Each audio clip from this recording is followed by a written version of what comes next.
Hey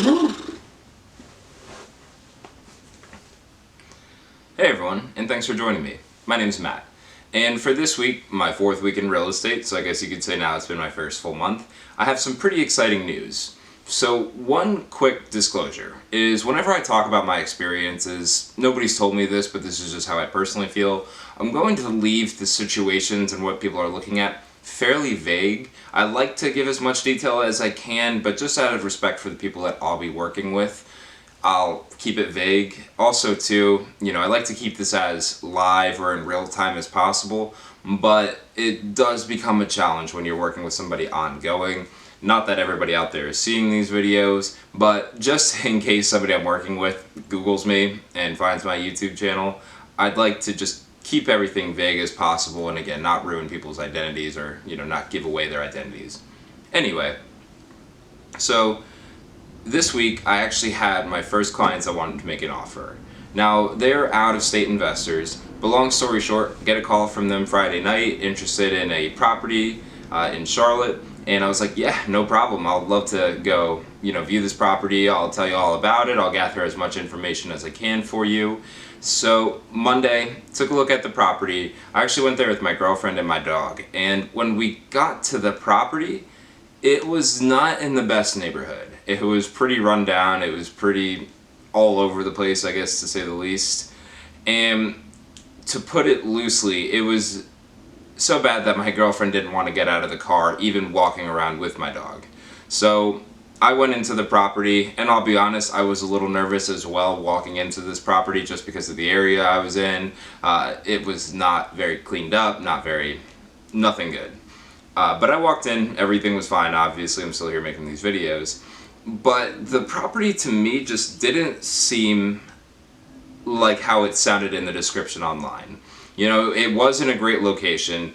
It was a nicer apartment on the inside, but it wasn't nice on the outside, and while it wasn't a good location, the location itself wasn't great, but the area surrounding it was. So it was really close to UNCC, I feel like I can say that, but it was like on the wrong side, not where college students are living, but not in the best area.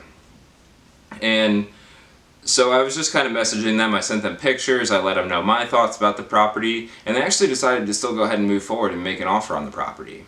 So there I was, late last night, scrambling, trying to figure out how do I write an offer, what forms do I use, what do I need to have in place, what should I check on, and it seemed like a lot. But admittedly, if you're a new agent and when you get to that point where somebody wants to make an offer, just take a deep breath. It's not too hard, just make sure you have all the information you need in place. So how are they going to be paying for the property?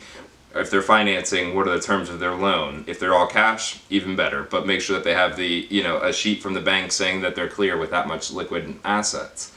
If there's any special assessments in the property, things along those lines. And so gathered all that, was sending out the forms, and then I actually called the people today. And I felt, since they're out of state, and I'll do this for anybody, but especially since they were out of state, to me it sounded like they were really looking for a turnkey investment. Something they could put their money into, ultimately, have it be up to date, no renovations need to be done, anything like that, and just kind of move on with the rest of their life while collecting the monthly rents from this property. But I just didn't feel that would be the case with this property. To me, it really seemed like it needed attention. It doesn't need a lot of attention, but it definitely would require for somebody in the area to check in on it every so often and make sure everything's moving along correctly, construction in the area is okay, the property's well kept. And since they're so far away, I just didn't think that was going to be a good option for them. And so I ultimately, and it's so hard to admit, it's not really because I did the right thing, but I ultimately talked them out of placing the purchase. Now, if you've been following my series for a long time now, or since I've started this, I still have not made any money since September. Finally, somebody comes to me wanting to make an offer, and I care too much to have them place the offer. It sounds good, it feels ridiculous though because I'm not getting paid still, but I walked away from that conversation with a clean conscience. And at the end of the day, that is still the most important thing to me, is helping people, educating people, and making sure that I feel good about everything. with what they told me, with what they're looking for, I didn't feel comfortable with them proceeding with this investment. Even though it was a pretty cheap investment, I just still felt like there could be better options out there and available for them, and just wanted to make sure that I was doing the right thing for them. Again, if they were a local investor, they probably would have seen something differently. Maybe they would have been on the same page as me. Maybe they've experienced knowing that, no, you're flat out wrong, Matt, here's why, and can explain it. But since they were relying on me to make this investment purchase, even though it wasn't, $1 million house, it's still a lot of money, and I gotta respect people's money, and I have to respect their time, I have to respect their money moving forward. So I just ultimately help them understand that this might not be the property for you. And ultimately they really appreciated that. So it did work out well, because my mindset is I'd rather have ongoing relationships, especially when it comes to investors, because that way, if you don't buy the first house, that's fine, but at least you trust me enough to know that I'm going to tell you exactly what I saw, my feelings, my, reviews about the property. And I think that's what's going to get me more business. And then that way, if any of their out-of-state friends want to buy in Charlotte as well, hopefully they would refer them to me, because they know that I'm going to be honest and I'm going to take the time to explain to them my thoughts, my theories about this property. So it was a little rough having to turn down my first opportunity at a commission, but at the end of the day I feel good about it. Because on the flip side of that as well, kind of moving forward, is I've gotten way more leads recently. So now my days are actually starting to become full with looking at properties, prospecting with new clients, talking with them, going over home buying process, running, comps and whatnot. And so it feels pretty good to be able to help somebody out and say, don't buy this, here's why. Sure, I'm not getting paid, that's okay though, because we're going to find something better for you. Knowing that I also have a few other clients that I'm also assisting, and also, even though they're local, still giving them the same attention that I give the out-of-state investors. Because to me, that's what just makes sense. I say this a lot, and I'll probably say it a lot more, is that I don't necessarily care about how much money I'm going to be making right away, as long as I'm doing the right thing. And especially as a new person, I feel like that's going to be the most important thing. I don't want anybody knocking down my door, 6 months from now saying, oh Matt, why did you sell me this terrible property? We hate it, and neighbors are horrible, all that. I want to be, feeling confident with every single time somebody purchases a property from my assistance. So that's cool. I think that's actually about it for today. So really short video, but again, just wanted to say month into real estate, and I already had somebody wanting to make an offer, which is awesome. I read a bunch of reviews of people saying like, oh, it took me 9 months, not reviews, whatever, feedback. It took me 9 months to get my first offer on a property, or it took me 2 years, it took me 1.5 years.